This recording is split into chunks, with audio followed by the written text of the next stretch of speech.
Good morning, everyone. Our next guest chef will literally help us to top off the last two demonstrations. Her superb sauce will be a fabulous finish for either entree. Sheree Clark is a raw food enthusiast.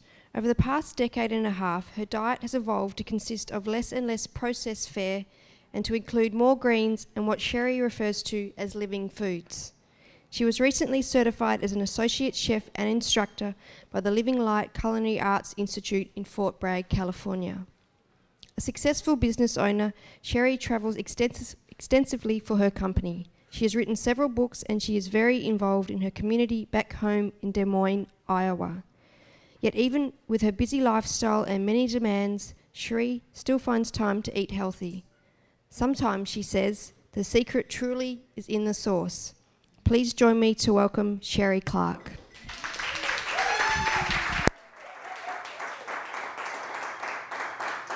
Thank you all. Before I begin my talk with you this morning, I'd like to introduce my assistant, Shayna.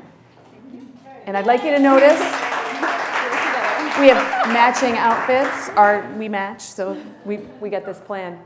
I've got an exciting demonstration for you planned this morning, but before I go ahead and jump right into it, I'm going to promise you about something that's going to happen at the end.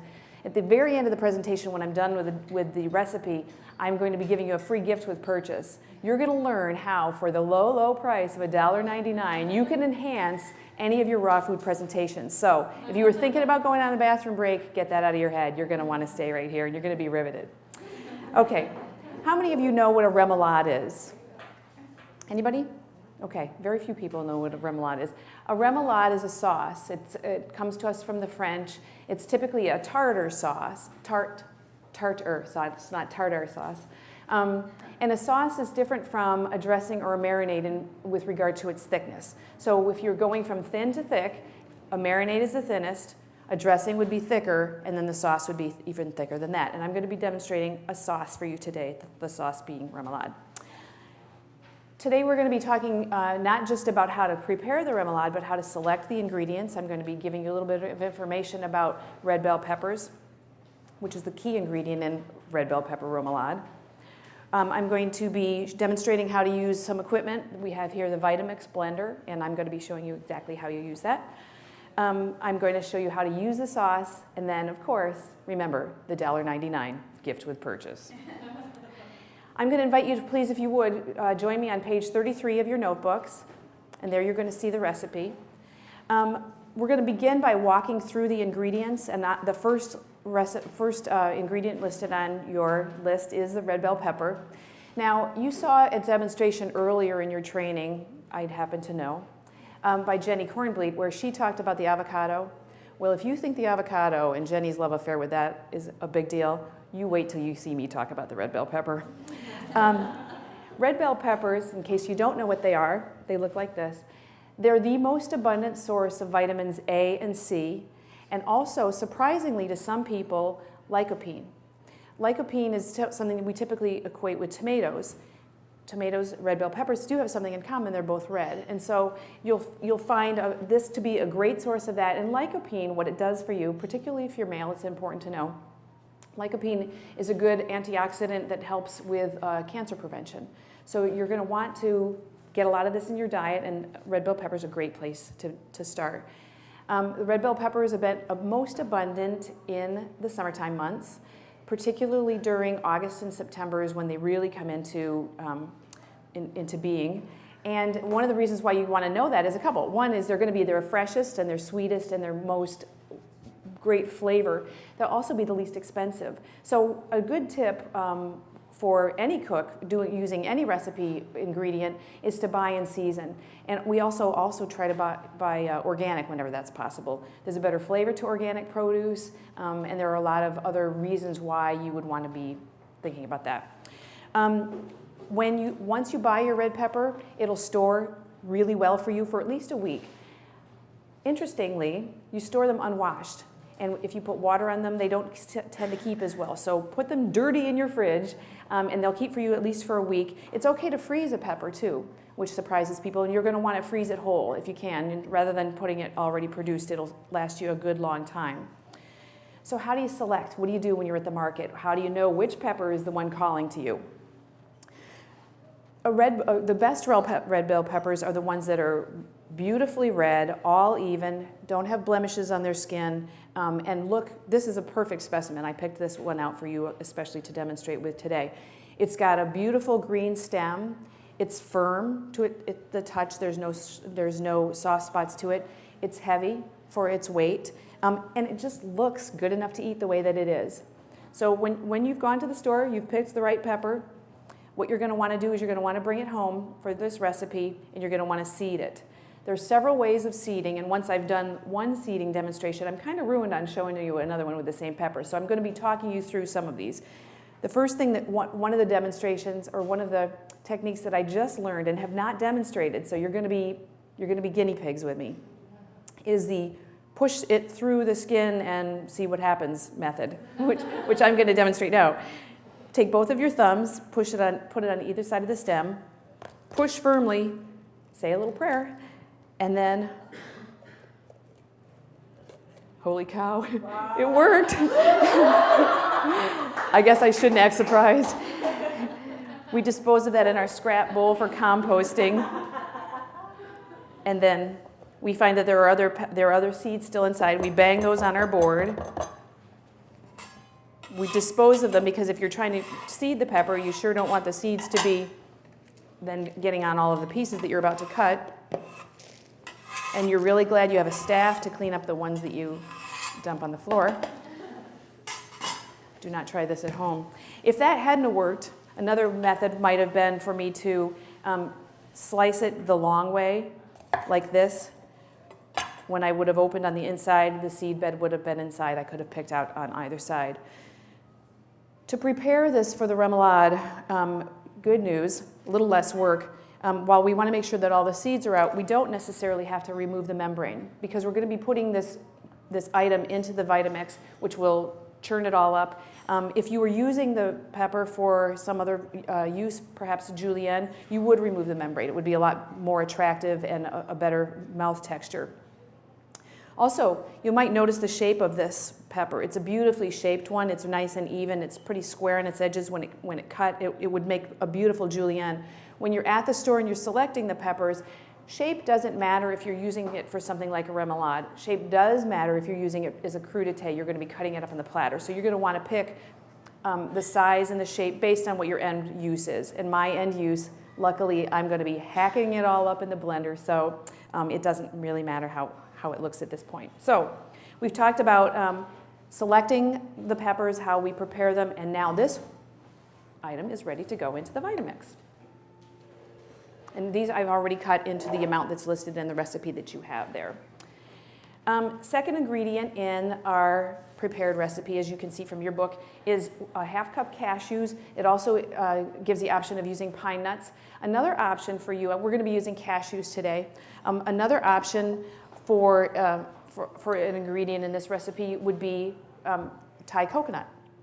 And Thai coconut will affect very much, if you look at the very bottom of your ingredient list, it lists as an option agave nectar. You probably wouldn't use agave nectar in addition with the young coconut because coconut is sweet.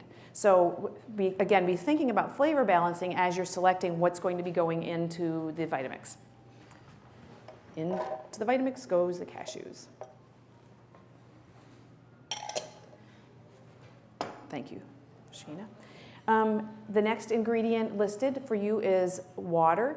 I'm going to put the full amount. It says a quarter cup of purified water or more if necessary. We're going to start with a quarter cup. The reason we might need a little bit more would be if when we're blending, if it seems like the consistency is a little bit too thick and we need to thin it down. It may have to do with the water content of both the cashews, which I have pre-soaked for 30 minutes. As indicated, or the amount of water that's in the pepper itself may dictate whether or not you add additional water at the end. I've got parsley, and it indicates in your recipe that we want leaves only. I've already got the ingredient amount measured out. I did remove the stems.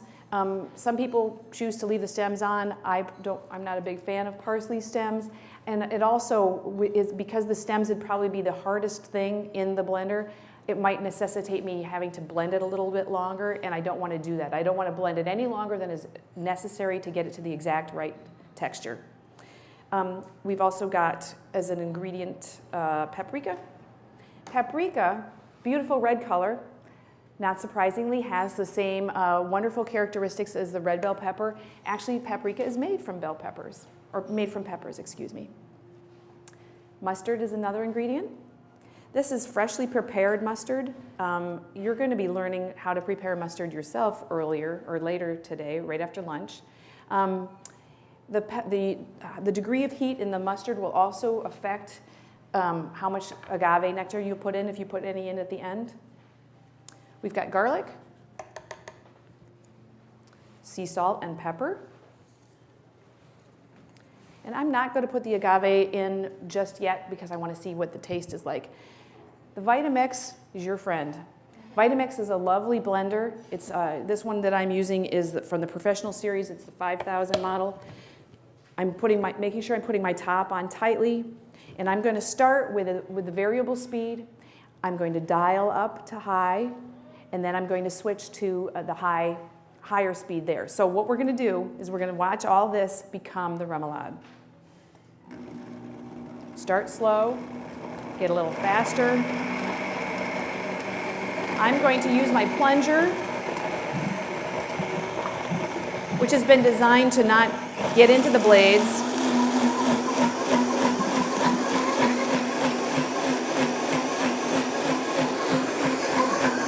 And now I'm going to go to high.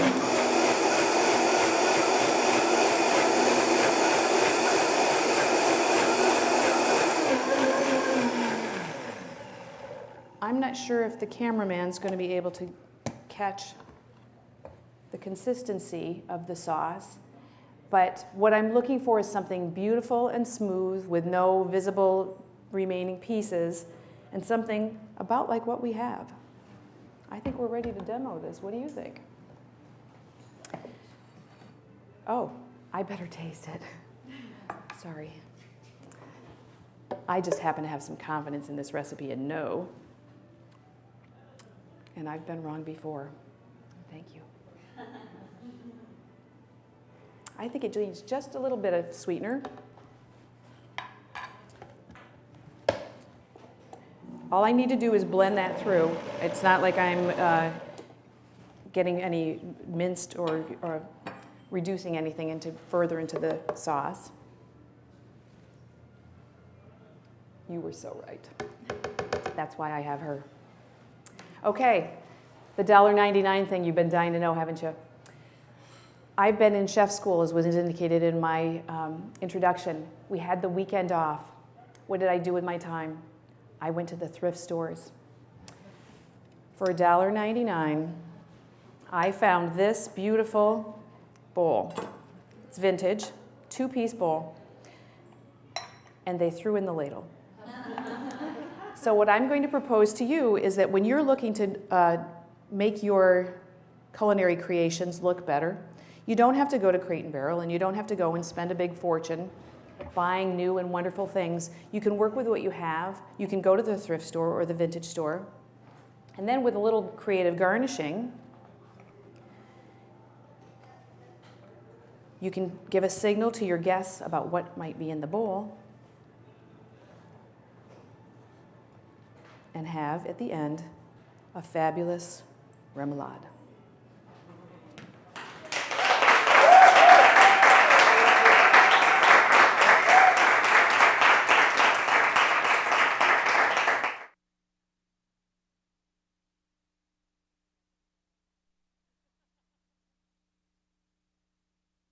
Damn, I'm glad this is over. Should we strike the set?